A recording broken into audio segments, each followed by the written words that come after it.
Are you sure the vegetables you just picked are safe to eat? Before you even think about tasting that fresh-picked tomato, you might be risking your health without knowing it. Hidden dangers, such as invisible toxins, bacteria, and garden mistakes, can turn homegrown crops into a health hazard. Want to know the critical steps that separate a safe harvest from a risky bite? Let me take you on a tour of the safest ways to journey from soil to soul. Stick around. Your next meal from your garden could depend on it. Step 1. Know your soil. Your soil isn't just dirt. It's a living world packed with tiny microorganisms fighting for survival. This is your garden's foundation, and your family's safety depends on it. But here's what most people don't know. Your land has secrets. Was your yard once an orchard? Did they spray banned chemicals there? Even old houses can hide lead in the soil from decades of car exhausts. These heavy metals don't disappear. They wait. And when you plant vegetables, guess what happens? Your carrots and lettuce soak them up like sponges. Eating contaminated food can cause serious health problems, kidney damage, cancer, even brain issues in kids. The solution? Get a soil test from your local extension office. Just a few dollars reveals everything. If contamination shows up, build raised beds with clean soil. Problem solved. Step 2. Proper composting. Our soil saga isn't over. There's also the matter of fertility, specifically what you're using to feed this microbial metropolis. The addition of composted manure from herbivores like cows, horses, or chickens is a time-honored tradition that transforms your soil into black gold. But the critical, non-negotiable word here is composted.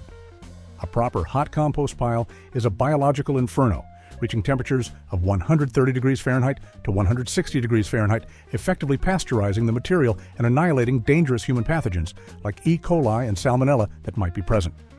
In severe cases, E. coli infection can lead to serious complications like hemolytic uremic syndrome, a type of kidney failure. What I'm trying to say here is that the process of properly preparing that compost pile is never instantaneous. The best composting practice requires patience, ensuring the manure ages for at least 6 months, ideally a year. This is the equivalent of aging a fine wine. The raw, potentially dangerous product matures into something stable, beneficial, and sublime. Now contrast this with the manure from carnivores and omnivores, dogs, cats, and of course, humans. This is the forbidden fruit of the fertilization world.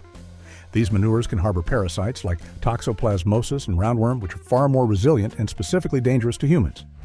They have no place in a vegetable garden. Similarly, if your garden is the nightly rendezvous point for the local raccoon consortium or the neighborhood cat brigade, you have a potential contamination source. Fencing is not just for deer, it's a security system against these furry freeloaders and their microscopic stowaways. In summary, before consuming any crop from your garden, ensure your soil is safe, which requires a lot of soil testing. Never skip out on this. Never? Moving on. Step 3. Safe water only. This might seem difficult to believe, but even water, the very source of life, can hold hidden strife. It goes without saying that water is the bloodstream of your garden, the vital conduit that transports nutrients from the soil universe to your waiting plants. But the source of that water matters immensely, and it's a variable many gardeners overlook in their quest for horticultural glory. Let's begin with the standard, municipal tap water. It's generally safe and treated to eliminate harmful microbes. So, what could go wrong here? Well, the hidden danger isn't the water itself, but the delivery device. That garden hose might look innocent, but it could be laced with chemicals that don't belong in your salad bowl. They're often made of materials like PVC, which can leach plasticizers like phthalates and even lead from brass fittings. On a hot day, the water inside that hose becomes a concentrated, chemical-laced stew. Now, eating vegetables contaminated with phthalates can be very bad, primarily because these chemicals are known endocrine disruptors, meaning they're capable of interfering with the production and function of hormones like estrogen and testosterone. The simple fix? Always let the hose run for a minute or two before directing it toward your edibles. Better yet, invest in a hose labeled drinking water safe or potable water for your vegetable patch. It's a small upgrade for a significant peace of mind. Then we have the eco-warrior's choice, the rain barrel. Capturing rainwater is a fantastic way to conserve a precious resource, and for the most part, it's wonderfully pure and soft, free of chlorine and salts. However, just as with municipal tap water, your problem lies with the delivery system. This time, your roof. What is your roof made of? Old asphalt shingles can leach hydrocarbons? Is it a moss-covered slate roof that sheds tiny particles? Most importantly, what kind of wildlife frequents your roof? Bird droppings are a significant source of pathogens like salmonella and E. coli, which we've learned are bad news. A family of pigeons on your roof is essentially a biohazard factory operating directly above your water supply. If you use a rain barrel, it's wise to use the water for ornamental plants. If you must use it for vegetables, apply it directly to the soil at the base of the plants, avoiding any splash up onto the leaves. The most advanced and potentially risky water source is surface water, a creek, pond, or ditch. This water is a complex cocktail of everything upstream: agricultural runoff containing fertilizers and pesticides, wildlife waste from countless creatures, and potential contamination from unknown sources. Using this water requires a strategic approach. Drip irrigation is your best friend here, delivering water directly to the root zone and minimizing contact with the plant's edible parts. Overhead watering with creek water is essentially asking for trouble, as it actively showers your food with whatever is in that water. The golden rule here, regardless of your water source, is this: water the soil, not the plant. This single practice dramatically reduces the risk of contamination. Step 4. Fighting the microscopic battles. Here's something many gardeners often miss. While you're busy admiring your crop's progress, a microscopic battle is being waged on their very surfaces. Understanding the nature of these invisible assaults is the key to mounting an effective defense. First, let's talk about the most pertinent threat, the one that truly justifies our act's alarmist title: the Great Splash Up. Picture a generous summer rain or the forceful spray from your hose hitting the bare soil. Each and every one of those impacts is a launch sequence. They send a microscopic aerosol of water and soil particles shooting into the air, a fine, invisible mist of everything that soil contains.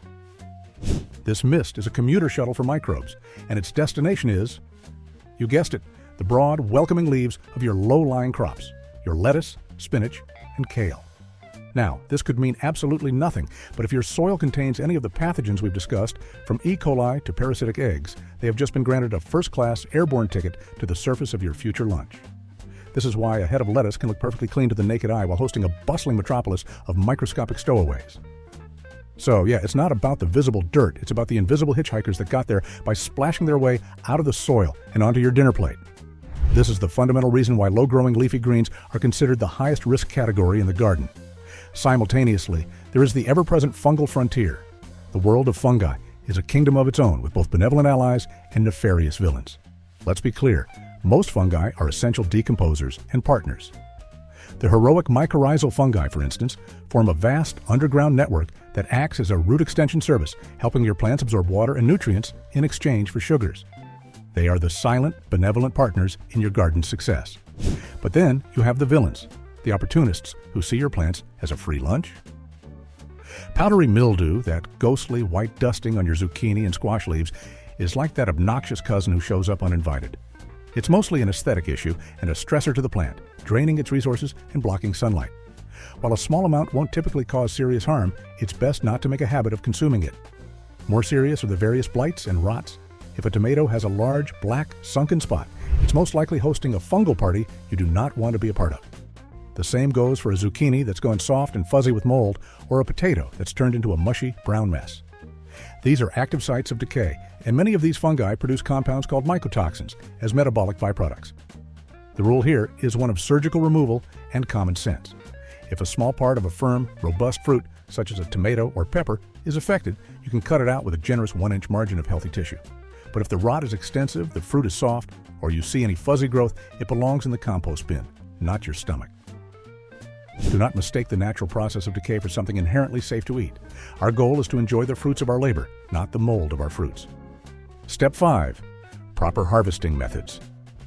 The sun is high, the basket is on your arm, and the moment of truth has arrived. You've had to become a soil historian, a water detective, and even a pathologist to get this far. But you're not done just yet. Now you must become a master of harvests, performing the final critical rites that transform a garden product into gourmet food. This is where you take absolute control, and laziness has no place here. Washing these crops is a ritual, one that must be done with utmost care. Begin with yourself. Wash your hands thoroughly with soap and water. You're about to handle food, and there's no point in meticulously cleaning a carrot only to transfer germs from your own hands onto it. Next, perform a field strip. Right there in the garden, before you even bring your bounty inside, do a rough clean. Shake the excess soil from your carrot tops, peel away the outer, most soiled layers of your lettuce and cabbage heads, and discard them directly into the compost. Brush off your potatoes. This prevents you from tracking the entire contents of your garden bed across your kitchen floor and into your sink. Now it's time for the triple bath system. Have you heard of this before? This is primarily for your high-risk, leafy, and root vegetables. Let's get to it then. Bath 1. The vinegar soak. You start by filling a clean sink or a large basin with cool water. Add 1 cup of white vinegar for every gallon of water. The mild acidity of this bath serves multiple purposes. It helps dissolve the waxy cuticle on leaves where dirt and bugs can hide. It kills many types of bacteria and viruses, and it helps lift any residual chemical residues. After a 2 to 10 minute swirl in the vinegar bath, drain the water and rinse off. Any longer, you risk unwanted flavor or texture changes. And with that, we move to bath 2, the baking soda soak. Refill the basin with fresh, cool water and add about 1 teaspoon of baking soda per cup of water. Soak your produce for another 12 to 15 minutes. The mild alkalinity of baking soda helps neutralize and lift off certain pesticides and acts as a further cleaning agent, helping dislodge stubborn grit. Careful not to over-soak, as this can degrade delicate produce. And lastly, bath 3, the clean water rinse. This is the final purge. Drain the baking soda water and place your produce in a colander. Give it a vigorous, thorough rinse under a strong stream of cold, running water, agitating the leaves and roots with your hands to ensure every nook and cranny is reached. For leafy greens, a salad spinner is not just a convenience. It is the final step in the centrifugal, force-powered purification process, removing excess water that can harbor bacteria. For firm, rugged vegetables like potatoes, carrots, parsnips, cucumbers, and winter squash, your tool of choice is a dedicated vegetable brush. Under running water, scrub these items with the determination of an archaeologist, revealing a fossil. This mechanical action is the single most effective way to remove soil, microbes, and any other contaminants clinging to the skin. The final, often overlooked step is to use clean cloth towels or paper towels to thoroughly dry your washed produce before storage, especially leafy greens, to maximize shelf life and reduce the risk of mold and spoilage. A damp surface is a welcoming environment for any remaining microorganisms to multiply.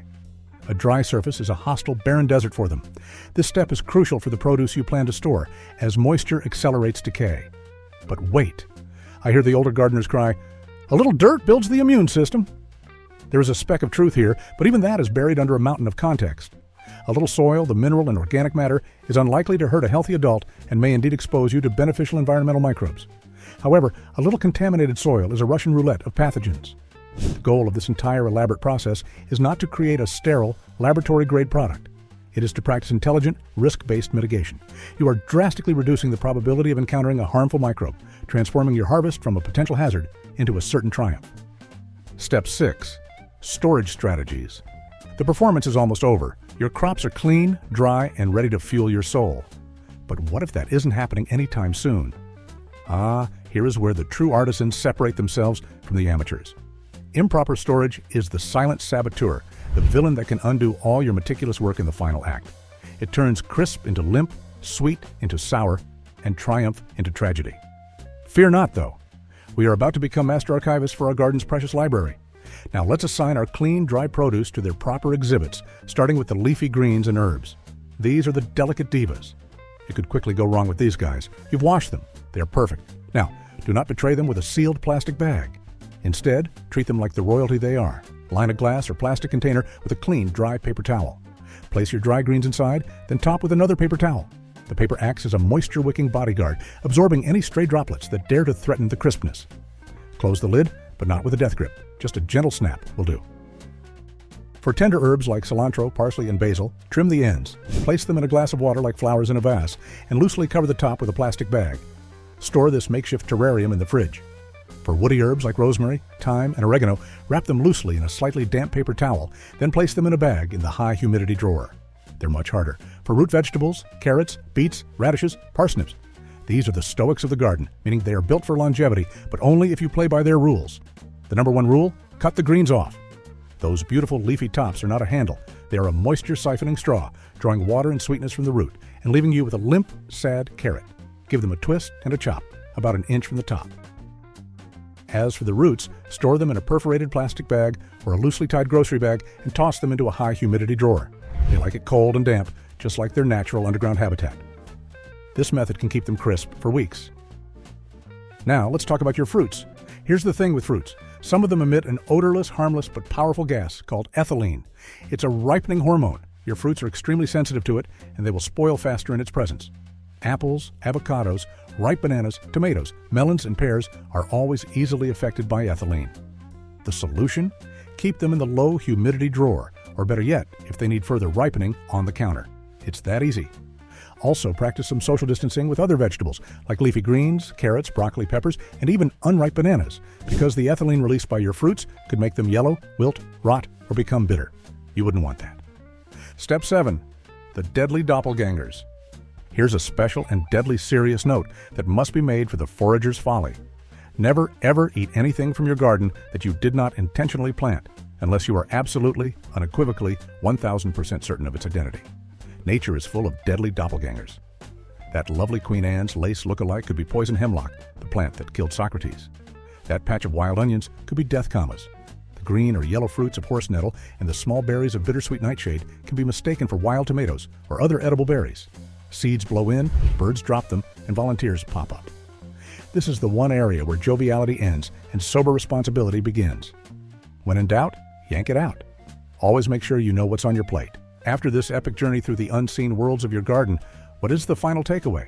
Is your backyard a beautiful booby trap? Number, it is a vibrant, complex ecosystem. And sometimes you might need to become a scientist, an ecosystem manager, a public health officer, and in the end, even a chef to ensure the safety of what this complex ecosystem produces. You have looked the garden in the eye, acknowledged its beautiful, messy, and sometimes dangerous reality, and through knowledge and practice, you have mastered it. Now, and only now, is it finally, truly time to eat. So, tell us, what other steps do you take to ensure your crops are safe for consumption? If you learned something new today, don't forget to like and subscribe. Until next time, my green-thumbed friends.